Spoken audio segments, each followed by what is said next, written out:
views. Several well-known pundits and former players, including Ian Wright and Gary Cahill, have offered their predictions ahead of Arsenal's clash with Chelsea. Chelsea head into Sunday's showdown determined to dent Arsenal's Premier League title ambitions when the two London rivals meet. The Gunners had been going through a difficult spell before last weekend's emphatic 4-1 victory over Tottenham. Now, Mikel Arteta's side prepare for another London derby, this time against a Chelsea team chasing Champions League qualification under their new manager, Liam Rosenior. Although Chelsea historically held the upper hand in this fixture, recent seasons have told a different story. The Blues have failed to win any of their last 8 Premier League meetings with Arsenal, recording 3 draws and 5 defeats during that run. Arteta has no fresh injury concerns and is optimistic that Max Daumann could return to the senior squad. Kai Havertz is set for a late fitness check. For Chelsea, Reece James is available, but Estevao, Jamie Gittins, and Marc Cucurella remain unavailable. Romeo Lavia featured in a training game this week and could be in contention. With anticipation building, here's what 7 prominent pundits and former players from both clubs are predicting ahead of Sunday's derby. Arsenal versus Chelsea. Live stream, betting odds, viewing details, and kickoff time. There is no question that Arsenal are feeling the weight of expectation as they push for the Premier League title. However, Chelsea also face considerable pressure in their own battle. With only a limited number of fixtures remaining this season, Arsenal may feel that Sunday's pressure is shared equally between both teams. While winning the Premier League is the ultimate prize, securing Champions League qualification can make a season successful for elite clubs. For Chelsea, qualification remains far from guaranteed. With 11 matches left, they currently sit in 5th place, which could be enough for a Champions League spot. However, their remaining schedule appears particularly demanding compared to other teams competing for the top positions. Following their visit to the Emirates Stadium, Chelsea face another stern test at Villa Park against a side sitting 3rd in the table. Before April ends, they will host Newcastle and both Manchester clubs at Stamford Bridge, with Manchester United presenting a significant challenge. Away fixtures against Everton and Brighton further complicate matters. Adding their Champions League and FA Cup commitments into the equation only increases the physical and mental demands on Liam Rosenior's squad. In his pre-match press conference, Rosenior emphasized the importance of maintaining balance.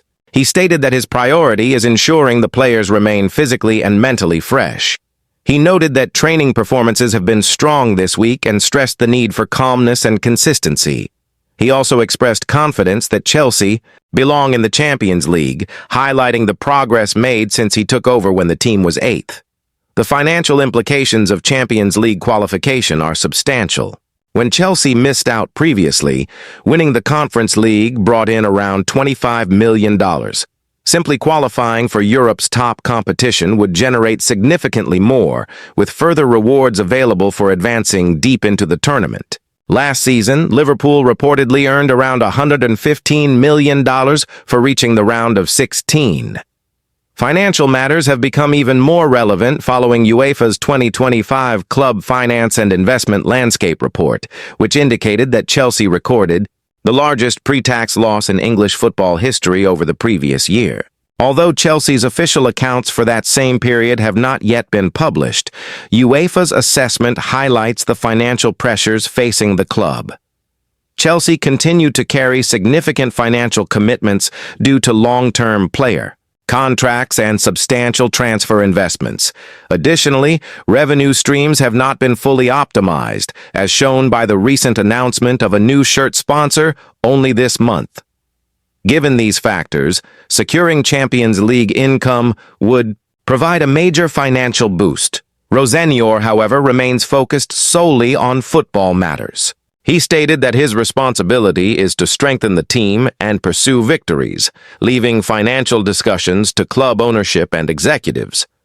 On the injury front, Chelsea may face difficulties without Marc Cucurella, who remains sidelined with a thigh issue. Estevao Willian and Jamie Gittins are also unavailable, though Reece James appears ready to return.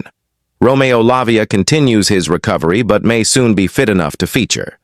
Compared to Rosenyor, Arteta seems to have fewer selection concerns. The Arsenal manager could welcome Kai Havertz back into the squad, with the German forward expected to resume training shortly. For Chelsea, easing these injury concerns would be crucial as they aim to maintain their hold on fifth place for the remainder of the season, a position that could ultimately define their campaign. Without the injured Erling Haaland, Manchester City turned to their newest attacking option, Antoine Semenyo, to grind out a crucial victory and maintain pressure on Arsenal in the Premier League title race. Semenyo stepped up in Haaland's absence, finishing calmly from close range after connecting with a low cross in first-half stoppage time.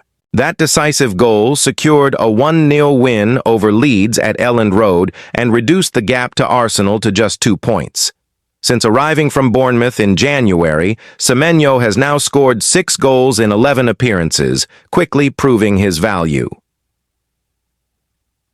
After the match, Semenyo kept the focus simple. City's task is to handle what's within their control, win their remaining games, and see how the title race unfolds. Arsenal face Chelsea on Sunday, with both Arsenal and City having 10 fixtures left. At this stage, the title race appears to be a two-horse contest. Haaland missed the trip to his hometown of Leeds due to what manager Pep Guardiola described as a minor training injury. The first league match the Norwegian striker has been unavailable for this season. City did not have everything their own way. Leeds missed 2 clear opportunities in the first half and applied heavy pressure late on, but City held firm. The victory marked their 4th straight league win and their 6th consecutive triumph in all competitions. Elsewhere, Mohamed Salah's struggles in front of goal continued. The Liverpool forward has now gone 10 league matches without scoring, his longest drought in the competition since joining from Roma in 2017. Fortunately for Liverpool, others stepped up in emphatic fashion. The reigning champions produced a dominant 5-2 victory over West Ham, continuing their impressive resurgence. Goals came from Hugo Ekitike, Virgil van Dijk, Alexis Mac Allister, and Cody Gakpo, while an own goal added to the tally. It was the first time this season Liverpool scored more than 4 goals in a league match. Arne Slot's side has now won 4 consecutive games in all competitions and 6 of their last 7. With their only recent setback coming against City. The win lifted them level on points with 4th-placed Manchester United, who are set to host Crystal Palace on Sunday. Meanwhile, Brentford were involved in one of the most dramatic matches of the weekend, edging Burnley 4-3 in a chaotic encounter. Burnley staged a remarkable comeback from 3-0 down to level the match at 3-3.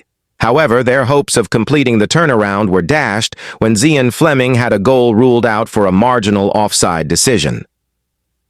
The drama continued into stoppage time. Brentford's Mikkel Damsgaard struck in the 3rd minute of added time to restore his side's lead. Burnley believed they had snatched a point deep into extended time when veteran striker Ashley Barnes found the net, but VAR intervened once, again. After a lengthy review, the goal was disallowed for handball, sealing a heartbreaking defeat for the hosts. In another high-scoring contest, Everton secured a 3-2 away win over Newcastle, but not before Jordan Pickford produced a remarkable save in stoppage time. The England goalkeeper somehow tipped Sandro Tonali's powerful long-range volley onto the crossbar, preserving the victory. Everton manager David Moyes praised both the shot and the save, describing Tonali's effort as technically perfect and calling Pickford's intervention extraordinary. Newcastle had earlier responded to Jared Branthwaite's opening header through Jacob Ramsey, only to concede almost immediately when Nick Pope spilled a shot and Beto capitalized. Jacob Murphy leveled the match again with a volley, but once more Newcastle conceded within moments as Kiernan Dewsbury-Hall burst into the area and delivered a cross for substitute Thierno Barry to force home the winner. Finally, Bournemouth extended their unbeaten run to 8 matches after fighting back to draw 1-1 with Sunderland. Brazilian striker Evanilson was on target to secure the point and maintain their strong run of form.